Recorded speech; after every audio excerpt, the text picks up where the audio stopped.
I'm back! Apparently, Veggie Quest has even more levels that I didn't know about, but first, I have to defeat my nemesis. And if you haven't seen this game before, it is a reverse puzzle game in which you have to devise some sort of maze that takes this onion as long as possible to get to the carrot in a box. In the past, I was doing like a crazy conga line of these enemy bunnies, which our onion cannot touch, that have one and only one gap in them for him to actually get to. And it would basically just be like an extremely long waiting game to get into this gap. Kind of like that, but longer. But I've been thinking, right? What if I don't just have like one conga line with a single gap, but three? You might be thinking, well, what's the point of that? Why would I want more gaps? Isn't that just more bad? Well, not if they're separate conga lines that have a different amount of bunnies and a different length. Here I have 5 bunnies and 1 gap. Here I could have 4 bunnies and 1 gap, and I'm not quite sure if this is set up right. Here, all right, he's got to wait for the first gap, but he's not going to just get in it right away because he's got to go from the first gap to the second gap, and then he's got to go from the second gap to the third gap. And you see how it could be longer, but I think right now my problem is going from the second gap to the third gap is too quick. Oh, this is a pretty long gap. It's going, it's going, it's going, it's going, it's going. It's got a carrot at 40. Just 1 carrot. The curiosity, is it longer if I shift over some of the holes here? Oh yeah, actually, I think it's longer to get to the second row right now. Oh, that's pretty significant. Oh, but then it gets to the third row really quickly. But if I move back one more time, then it changes into something that's probably extremely, extremely slowly. No, it doesn't. You dick.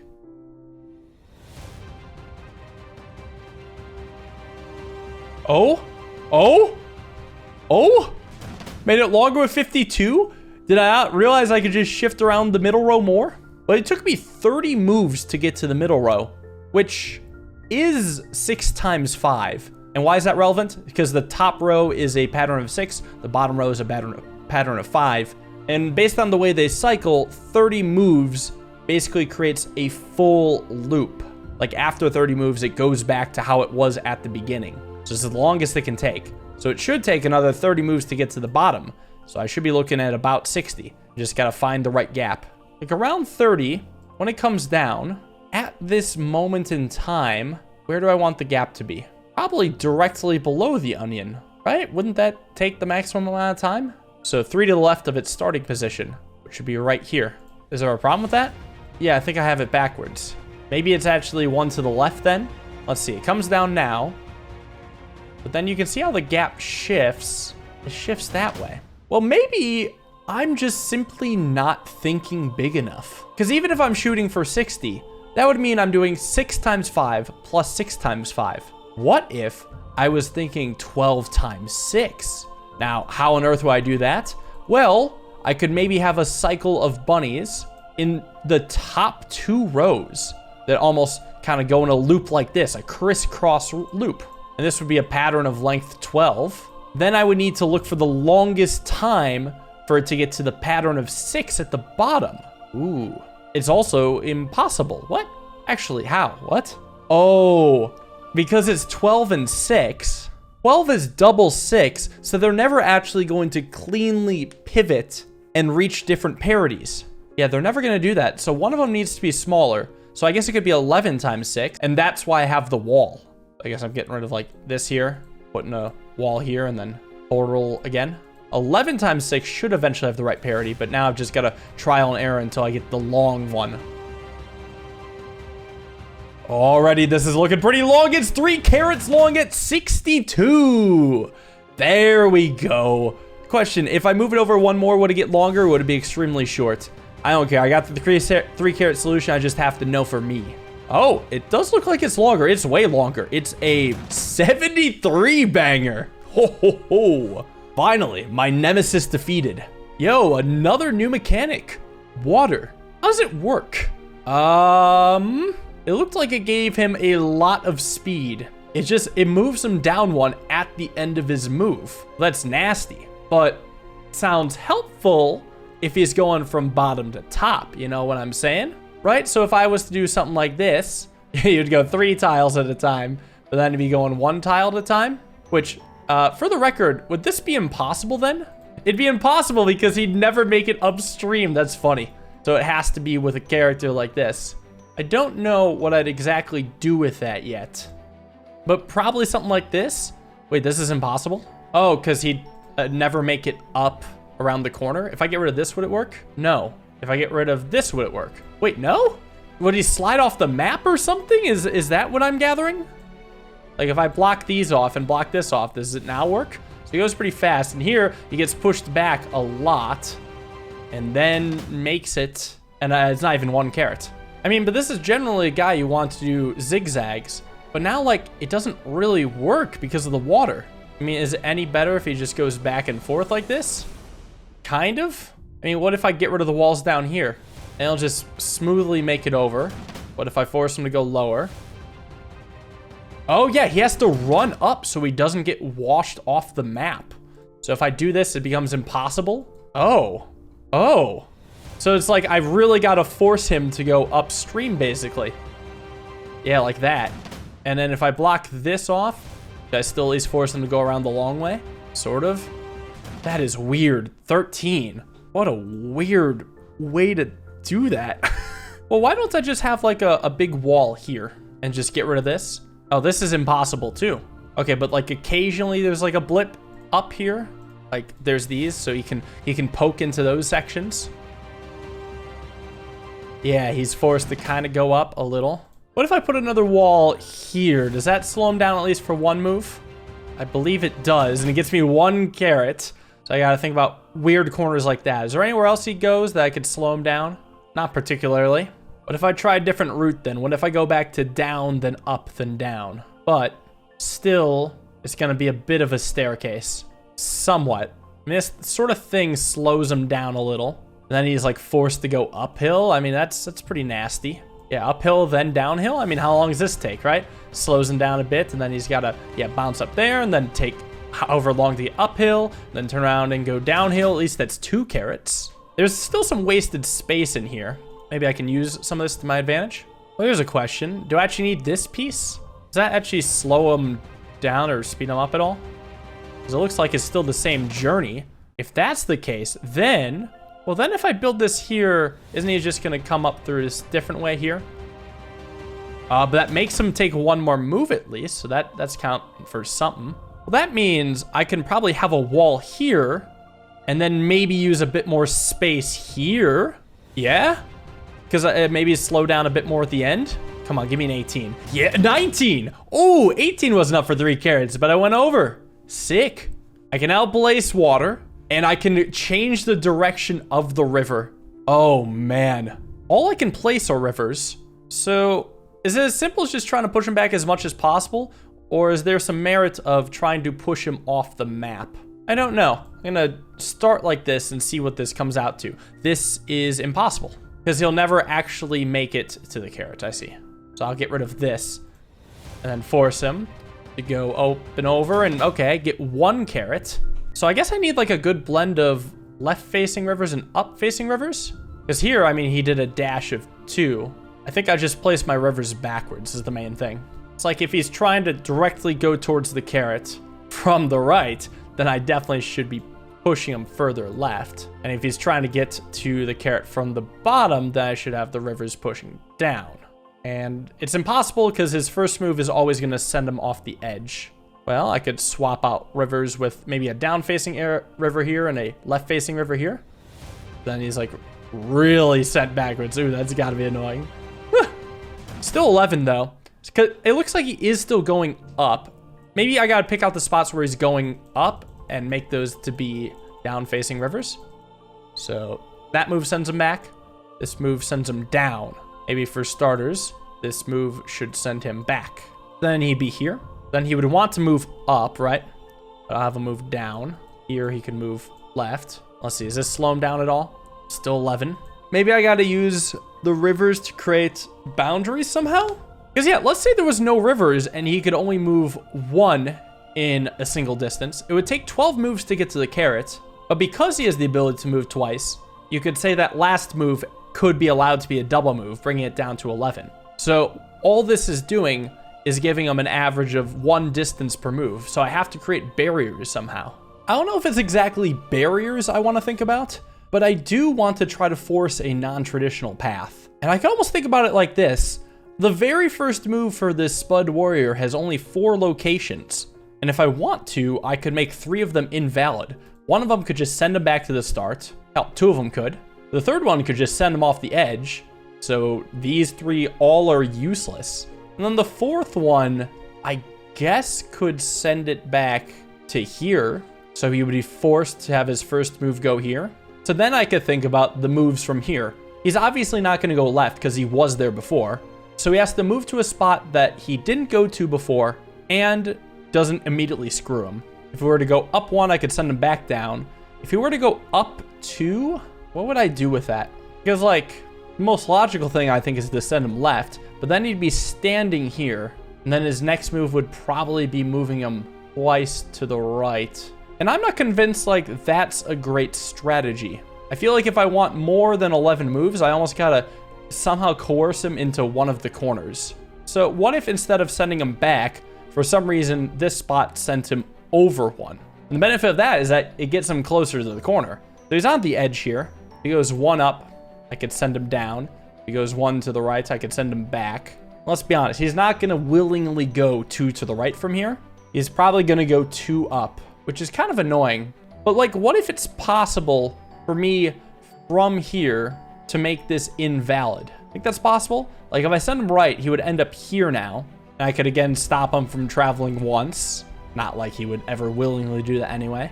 If he goes down twice, he'll be back to where he was before. If he goes left twice, I guess I could send him left again, placing him here. And then, like, this is a whole rabbit hole, right? If he's here, he's not going to go left once. He's not going to go down twice.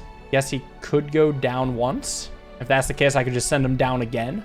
He's not going to go right once or twice. So I guess he's going to go up. I could force him to go up twice. And you might be wondering, why am I not just forcing him to go up once? Well, I can't actually really do that. Because going up twice is always a valid move, I might as well make the move suck. So from here, the very most likely move is that he's going to go over twice. And I think I would, again, just want to shove him up towards the corner. Then if he's here, I could, again, stop him from making a single move. But he's probably, well, he's either going to go down twice or right twice. Let's think about right twice. Placing him right here, well, I could stop him from, again, making a single move. And I could stop him from going right twice again. He's not going to go left once or twice. I guess he's also not going to go down once or twice because he'll go back to somewhere where he was before. So that is a dead end, which means that from here, he would go down. Then what? What if I choose to send him left, putting him in this spot? This is a pretty new spot, but let's think about the options, right? If he goes left once, he'll be sent to somewhere he was before. If he goes up once or twice, he'll go to somewhere he was before. If he goes right once, he'll go to somewhere where he was before. And if I make him go right twice, I could again make him go, well, this isn't a new spot. It would send him to here, or it is a new spot. Oh God, there's so many branches to think about. This spot, going left would take him somewhere he's been before. Going up would take him somewhere where he's been before. And going right would take him somewhere where he's been before. So I guess he'd go down twice. So if I want to, I could have that spot and this other loose thread I had with this spot both send him down to here. And this might be an actual dead end. Now, what does that accomplish? I think that just shuts off a lot of the map, but in a good way? Actually, I don't know if I want it to be a dead end. Yeah, I feel like I want it to be a long, convoluted path, not a dead end. But the long, convoluted path could still happen with the leftover squares. I just have to go bit by bit now. So I forced him here, and it looks like he has only one move, right? Going twice right. So if I made this invalid, what does he do? Okay, it takes a different path. Oh, that means he goes twice right again, closer to the corner. Okay, that's kind of what I was rooting for, actually. In fact, I could literally lodge him in the corner if I wanted to. I think before I do that, I could send him back a square to here. Then from here, still only has one valid move, and that would be going into the corner. Once he's in the corner, I'm not going to force him out of the corner. I'm going to make him get out himself. I think actually he would have to go up once and then left once to get out of the corner. That's kind of interesting. So it'd be here. Well, no, he might dash up 2 from here. I should block that. Don't let him dash up. Make him go left once. So then Going left takes him to bad spots. So he's going right and down. So I guess he would have to go up 2. I guess I could force him to go down to here. He would again be forced to go up 2, which maybe I could make him go left then, placing him here. He can't go down. He could go right 2. I could block that off. I don't like that. Then from here, he could go up 1. Well, no, this is a dead end as determined. He's definitely not going to go up 2 either. So he's probably going to go left once. Then where? Well, if he make him go left again, wouldn't he then go over twice, up twice, right once, right twice, right twice? I wouldn't be able to slow that down realistically. Let me just see how long this takes.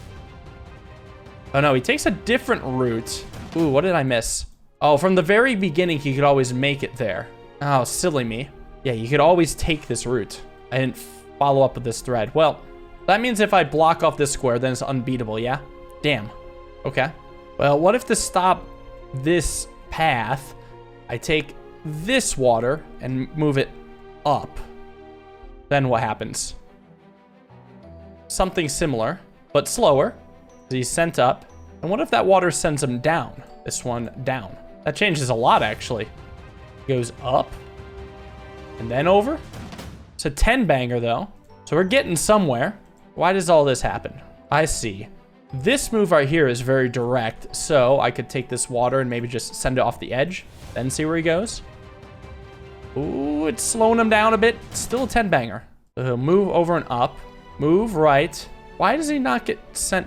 Oh, he doesn't get sent down because I guess he chooses to move 0 here, and then the water pushes him. You can do that? You can choose to move 0? Well, that's not the solution, is it? The only way for him to win is from the move 0? I don't know. I don't like that. Maybe the issue is actually this water here. Like, why is this water up? It could probably be facing down and still work. Because now he's sent down, spent a bit longer to get there, and now it's an 11 banger. It feels like I could do more still. So it goes down, and then big dash up. What if this water was also down? Does that slow things down more? I mean, yeah, he's doing some weird moves here. Oh, that's what I'm talking about. The 13er.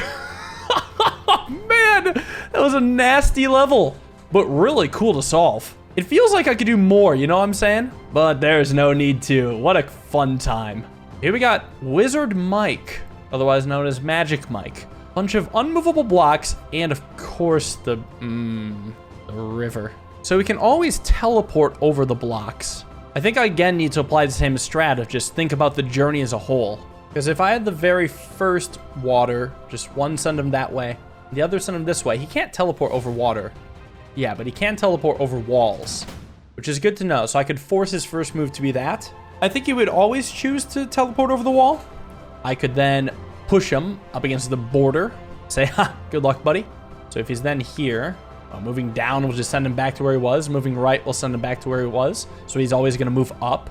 I could force him to stay left, actually, like this. Left, left, left, until he reaches the wall, which he's probably going to teleport over. Is there any way to force him to go around? There might be one way, actually. Well, no. If I target the water up here, he'll just send him up here, which if he goes around, he would end up here anyway, so he would always take the faster way. I assume he's going to teleport over. Just in case he doesn't, I'll set this up. Maybe as a precautionary. I almost wanted to then go down, spend his time going down and not teleporting. If he teleports, he'll go down now. And then if I have this blocking off, he'll have to teleport over here to block it off again. And then it'll be to here. And then he will likely teleport over this, which I could have him slide down if I wanted to. And you know what? With this teleport, I could maybe force him to teleport up, because then he's always going to walk here, because then he could teleport over this wall, which would take much more time than the other way. So already making better plans. If he goes down, he'll walk here and then teleport over the wall, of course. I guess I'd send him up against the edge of the map here. And I guess if I want, I could block this here so that he would go up to this wall, teleport over it, and then win. And how does this do, right? Because I think it's going to do the path, but I don't know how the timing is going to work out, huh? I mean, it's taken a while. It's 1 carrot. Could be better. What if I change up more of the late game, right? So he's coming down, he's coming down. One thing I could try is after teleporting him over here, I could force him down to here. And then from here, he'll like have to teleport over, which I could then force him down and then doubling back. So he'd have to teleport over this block twice. And if I want to, I could force him to go right, which would send him to here, which would make him teleport this way over the block, which I could then force him to go down, which would send him here, and then teleport over the block this way, which then forces him to go up. I actually need this, though, to keep him going down, right? I could put this here to force him to go around, and then water here, which would direct him directly here. Teleports over, could send him left, which sends him here. He walks down here on his own accord, teleports over, walks in. I don't know how that's good for timing. Oh, he's able to skip over some of it, but actually, hold on. If he doesn't skip over it, this could be pretty good. Okay, that move up could be changed with the left-facing one, because now he's got to go the long way again. Super long. Like, really, really long and convoluted. He's going. That's a 3-carat, baby. 23. Dude, I bet you could get this massive, actually, with all the looping around. I didn't think this game could get any cooler. Water is amazing. Well, that's actually the finish of the demo now. Damn, I can't wait for this full game to come out. 2024, baby. Thank you all for watching. Hope you guys enjoyed. See you in the next puzzle game. Have a wonderful day, and peace.